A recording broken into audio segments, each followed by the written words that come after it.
বানৰ যিহেতু পিছৰ যিটো পৰিস্থিতি সেই পৰিস্থিতিবোৰ আমি সকলোৱে দেখিছোঁ কেনে ভয়ানক পৰিস্থিতিৰ সৃষ্টি হৈছে যে চৌদিশে কেৱল মাত্ৰ বিভীষিকাময় পৰিস্থিতি আৰু এই সময়ছোৱাত দেখিবলৈ পোৱা গৈছে বানৰ পিছত যে বিভিন্ন স্থানত বিভিন্ন ধৰণৰ ৰোগৰ প্ৰাদুৰ্ভাৱ ঘটিছে সেয়া ছালৰ ৰোগেই হওক বা আন আন যিসমূহ আচলতে ৰোগ বানৰ পিছত যিসমূহ ৰোগ দেখা দিছে সেই সমূহ বিষয়ৰ প্ৰতি লক্ষ্য ৰাখি টিয়ক প্ৰেছ ক্লাবে এটা বৃহৎ আজি চিকিৎসা শিবিৰ আয়োজন কৰিছে যিটো শিবিৰত যোৰহাটৰ প্ৰায় 50গৰাকী জ্যেষ্ঠ বিশেষজ্ঞ চিকিৎসক আহি উপস্থিত হৈছে আৰু তেখেতসকলে সেৱা আগবঢ়াইছে।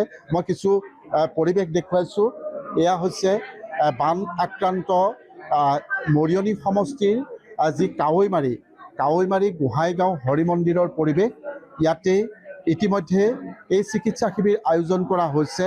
যথেষ্টখিনি সহযোগ পাইছোঁ। আমি যেনেকৈ আশা কৰিছিলোঁ তেনেকৈ আহিছোঁ। বানপীড়িত হৈ পেলাই নৰ্মেল যিখিনি ধৰি লওক অসুখ হয় যেনে ডায়েৰিয়া হোৱা, চৰ্দি কাহ জ্বৰ সেনেকুৱাই বেছি পেচেণ্ট, প্লাছ আপোনাৰ এই ভৰিত এই পানী লাগি ঘাঁ লগা।